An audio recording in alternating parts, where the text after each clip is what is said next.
আমেরিকার সবচেয়ে ভয়ঙ্কর বোমারু বিমানটি এইমাত্র ইরানের মাটিতে আঘাত হেনেছে। শব্দের চেয়ে দ্রুত গতিতে ছুটে এসে ২,০০০ পাউন্ডের বোমা ফেলেছে একের পর এক।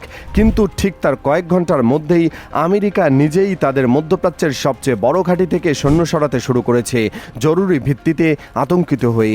যে দেশ আক্রমণ করলো সেই দেশে এখন পালাচ্ছে। ব্যাপারটা কি আপনার কাছে অদ্ভুত লাগছে? তাহলে পুরো ঘটনাটা শুনুন, কারণ এর পেছনে যা ঘটছে সেটা মধ্যপ্রাচ্যের ইতিহাস বদলে দিতে পারে। চলুন গোড়া থেকে শুরু করি। B-1 ল্যান্সার এই নামটা সামরিক বিশ্বে যারা একটু খোঁজখবর রাখেন তাদের কাছে পরিচিত, কিন্তু যারা জানেন না তাদের জন্য একটু বলি। এটি আমেরিকার বোমারু বিমানবহরের সবচেয়ে শক্তিশালী যুদ্ধযান। পুরো বিমানটাকে যদি একটা শব্দে বর্ণনা করতে হয় তবে সেটা হবে দানব, কারণ এই বিমান একবার 50 টনের কাছাকাছি বোমা আর ক্ষেপণাস্ত্র বহন করতে পারে। 4টি শক্তিশালী টার্বোফ্যান ইঞ্জিন এটিকে নিয়ে যেতে পারে শব্দের গতির চেয়েও দ্রুত, ঘন্টায় 1500 কিলোমিটারেরও বেশি বেগে। আর সবচেয়ে ভয়ঙ্কর ব্যাপার হলো এই বিমানটিকে ইরানের আকাশ সীমায় ঢুকতেই হয় না। 700 থেকে 800 কিলোমিটার দূর থেকে ক্রুজ ক্ষেপণাস্ত্র ছুড়ে লক্ষ্যবস্তু গুড়িয়ে দিতে পারে। আর ঠিক এই বিমানটি কয়েক ঘন্টা আগে ইরানের বিরুদ্ধে ব্যবহার করা হয়েছে প্রথমবারের মতো। এই কথাটা গুরুত্বপূর্ণ, প্রথমবার। এত বছর ধরে মধ্যপ্রাচ্যে আমেরিকার যত সামরিক অভিযান হয়েছে কোনোটিতেই ইরানের বিরুদ্ধে B-1 ল্যান্সার ব্যবহার করা হয়নি। এবার করা হলো। এর মানে কি? এর মানে হলো ওয়াশিংটন এবার পুরোপুরি শক্তি দিয়ে ইরানকে আঘাত করতে চাইছে। আগের সব সীমাবদ্ধতা ভেঙে ফেলা হয়েছে। আন্তর্জাতিক সংবাদ মাধ্যম নিশ্চিত করেছে যে একাধিক B-1 ল্যান্সার বোমারু বিমান ইরানের উপকূলীয় এলাকায় হামলা চালিয়েছে। টার্গেট ছিল ইরানের রাডার ব্যবস্থা, নজরদারি স্থাপনা, ক্ষেপণাস্ত্র উৎক্ষেপণ কেন্দ্র আর কয়েকটি দ্বীপের কাছাকাছি গুরুত্বপূর্ণ সামরিক অবকাঠামো। ২,০০০ পাউন্ডের বোমা আর ক্রুজ ক্ষেপণাস্ত্রের ব্যবহার করা হয়েছে। ক্ষয়ক্ষতি উল্লেখযোগ্য হবে বলে জানা যাচ্ছে, যদিও ইরানের পক্ষ থেকে এখনও পূর্ণাঙ্গ বিবরণ আসেনি। আর এই বিমানগুলো এসেছে কোথা থেকে জানেন? সরাসরি আমেরিকার মূল ভূখণ্ড থেকে। হাজার হাজার কিলোমিটার পথ উড়ে এসে যুক্তরাজ্যের ঘাঁটিতে জ্বালানি ভরে নিয়ে তারপর হামলা চালিয়েছে। আর হামলার পর আবারও ডিয়েগো গার্সিয়া ঘাঁটিতে গিয়ে জ্বালানি ভরে অজ্ঞাত স্থানে চলে গেছে। এই পুরো অপারেশনটা এতটাই জটিল এবং ব্যয়বহুল যে এটা দেখে বোঝা যাচ্ছে আমেরিকা আবার সর্বোচ্চ সামরিক শক্তি প্রয়োগ করতে শুরু করেছে। কিন্তু এখানেই একটা গল্প অপ্রত্যাশিত মোড় নেয়, কারণ আমেরিকা যখন এই বিশাল আক্রমণ চালাচ্ছে ঠিক তখনই তারা নিজেদের মধ্যপ্রাচ্যের সবচেয়ে গুরুত্বপূর্ণ ঘাঁটি থেকে পালাতে শুরু করেছে। কাতারের আল উদেইদ বিমান ঘাঁটি এটি শুধু একটি ঘাঁটি না, এটি আমেরিকার সমগ্র মধ্যপ্রাচ্য অপারেশনের মস্তিষ্ক। 10 থেকে 12,000 সেনা সদস্য, অত্যাধুনিক যুদ্ধ বিমান, হাইমার্স রকেট লঞ্চার, প্যাট্রিয়ট ক্ষেপণাস্ত্র প্রতিরক্ষা ব্যবস্থা সব আছে এই একটি ঘাঁটিতে।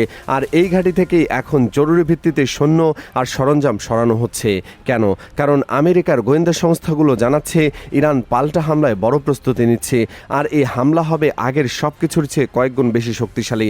জর্ডানের ঘাঁটিতে যে হামলা হয়েছিল মনে আছে? সেটার চেয়ে অনেক বেশি তীব্র আঘাত আসতে পারে এবার।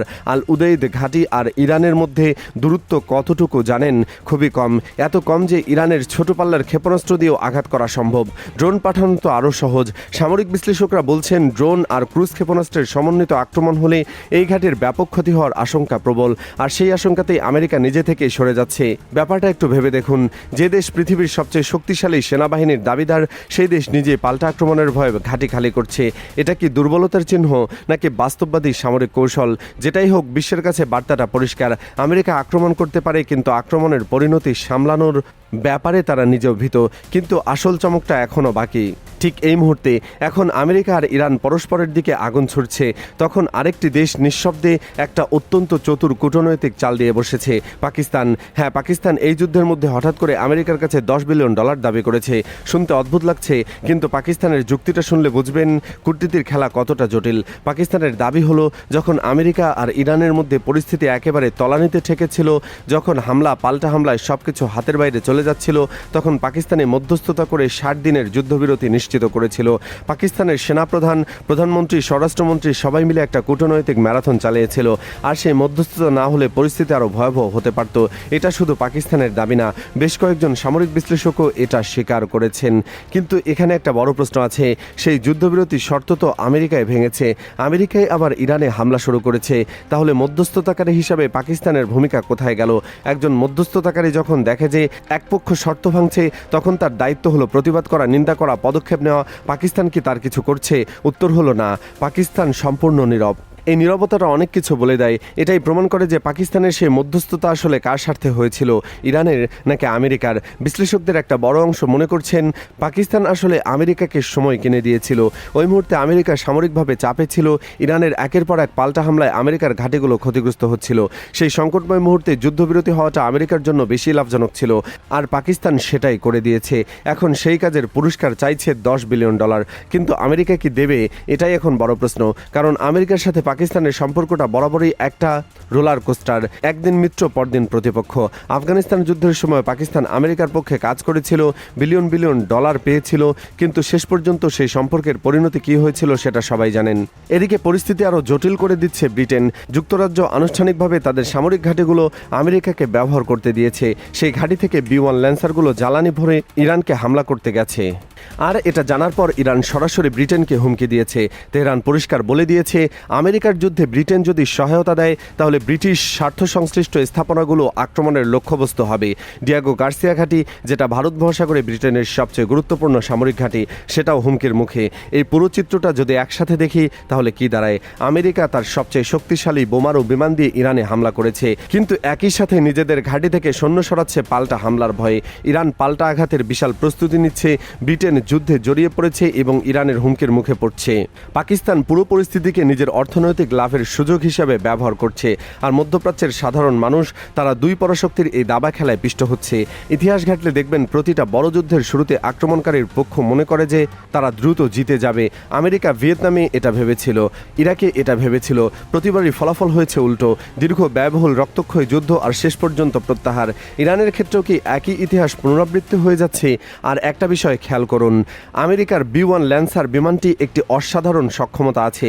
এটি মাত্র 200 ফুট উচ্চতায় পাহাড় পর্বতের মধ্য দিয়ে শত্রুর রাডারের চোখ ফাঁকি দিয়ে উঠতে পারে, কিন্তু ইরানের ভূগর্ভস্থ সামরিক স্থাপনাগুলো এই সক্ষমতাও যথেষ্ট না। কারণ আপনি যতই নিচু দিয়ে উড়ুন, মাটির 100 ফুট গভীরে যান লুকানো আছে, সেখানে আপনার বোমা পৌঁছাবে না। আর আমরা আগেই জেনেছি ইরানের 70% ক্ষেপণাস্ত্র মজুদ সেই গভীর সুরক্ষিত অঞ্চলেই। এখন সামনে কি আসতে যাচ্ছে সেটা কেউ নিশ্চিত করে বলতে পারছে না, কিন্তু কয়েকটা জিনিস পরিষ্কার, আমেরিকার সর্বোচ্চ শক্তি প্রয়োগ করেও ইরানকে দমাতে পারছে না। ইরান প্রতিটা আঘাতে জবাব দিচ্ছে এবং প্রতিবার জবাবটা আগের চেয়ে বেশি শক্তিশালী হচ্ছে। ব্রিটেন যুদ্ধে জড়িয়ে পড়ে নিজেই ঝুঁকি তৈরি করছে, আর পাকিস্তানের মতো দেশগুলো এই যুদ্ধকে নিজেদের সুবিধার জন্য ব্যবহার করছে। মধ্যপ্রাচ্যের আকাশে B-1 ল্যান্সারের গর্জন থামেনি, ইরানের ভূগর্ভস্থ কারখানার চাকাও থামেনি, আর এই দুটো চলতে থাকলে পৃথিবী কোন দিকে যাবে সেটা কেউ জানে না। আপনার কি মনে হয়, আমেরিকার এই সর্বোচ্চ সামরিক শক্তি প্রয়োগ কি শেষ পর্যন্ত ইরানকে থামাতে পারবে? আল উদাইদ ঘাঁটি থেকে শক্তি আঘাত আসবে, আর আমেরিকাকে আসলেই সেই $10 বিলিয়ন পাবে? কমেন্টে জানান আপনার মতামত। আর এই ধরনের আপডেট সবার আগে পেতে চ্যানেলটি সাবস্ক্রাইব করুন। ধন্যবাদ।